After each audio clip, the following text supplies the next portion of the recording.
بسم اللہ الرحمن الرحیم۔ السلام علیکم دوستو۔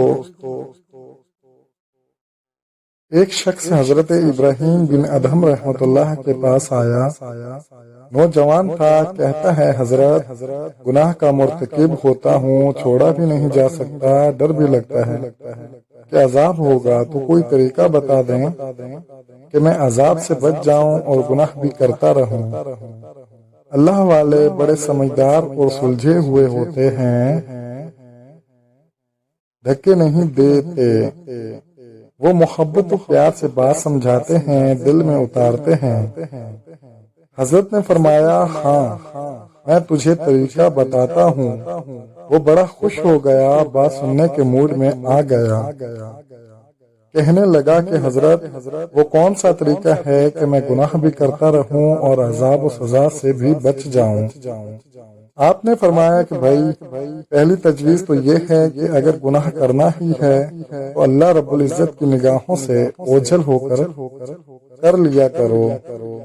اب وہ سوچتا رہ گیا، کہنے لگا حضرت یہ کیسے ممکن ہے کہ میں اللہ رب العزت کی نگاہوں سے اوجھل ہو کر گناہ کروں، یہ تو ممکن ہی نہیں۔ دوسری تجویز، حضرت نے فرمایا پھر دوسری تجویز یہ ہے کہ تم رزق کھانا چھوڑ دو، اللہ سے کہہ دینا کہ نہ تمہارا کھانا کھاتا تھا اور نہ تمہاری بات مانتا تھا۔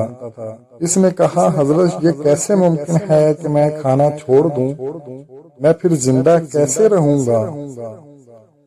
تیسری تجویز، حضرت نے فرمایا پھر تیسری تجویز پیش کرتا ہوں، اور وہ یہ کہ زمین و آسمان اللہ رب العزت کا ہی ہے اور یہی اس کا مالک ہے، اس کی حکومت میں ہے اور بادشاہ کی نافرمانی اس کے مالک میں رہ کر کرنا یہ ٹھیک نہیں ہے، لہٰذا اس سے باہر نکل کر گناہ کیا کرو۔ کہا کہ حضرت یہ بھی نہیں ہو سکتا۔ چوتھی تجویز فرمانے لگے اچھا پھر ایک طریقہ اور بتاتا ہوں، وہ یہ کہ جب ملک الموت آئیں روح قبض کرنے کے لیے تو انہیں کہہ دینا کہ تھوڑا انتظار کر لو تاکہ میں توبہ کر لوں۔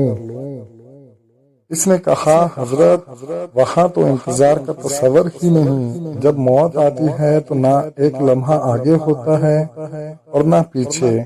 پانچویں تجویز فرمایا ایک طریقہ اور بتاتا ہوں، وہ یہ کہ جب قبر میں تم کو دفن کر دیا جائے اور اس وقت منکر نکیر آئیں تم سے سوال پوچھنے کے لیے، تم کہہ دینا نو ایڈمیشن وداؤٹ پرمیشن۔ آج کل لوگ لکھ کر لگا دیتے ہیں، تو تم بھی کہہ دینا کہ بغیر اجازت کیوں آئے؟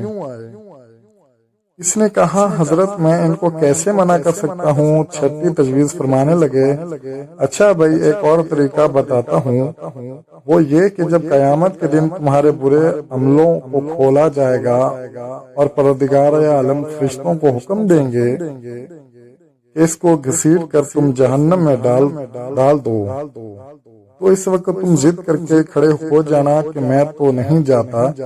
اس نے کہا کہ حضرت میری کیا حیثیت ہے کہ میں فرشتوں کے سامنے ضد کر کے کھڑا ہو جاؤں، میری تو کوئی حیثیت ہی نہیں۔ اب لوہا گرم تھا اور چور لگانے کا وقت تھا۔ حضرت نے فرمایا کہ اے بھائی جب تیری حیثیت ہی کوئی نہیں تو اتنے بڑے پروردگار کی نافرمانی کیوں کرتا ہے؟ کہنے لگا حضرت آج سے میں گناہوں سے توبہ کرتا ہوں اور آج کے بعد وعدہ کرتا ہوں کہ اپنے اللہ کی نافرمانی نہیں کروں گا۔ تو دوستوں ملتے ہیں اگلی ویڈیو کے ساتھ، خوش رہیں، آباد رہیں، سلامت رہیں اور خوشیاں بانٹتے رہیں۔ اللہ حافظ، اللہ نگہبان۔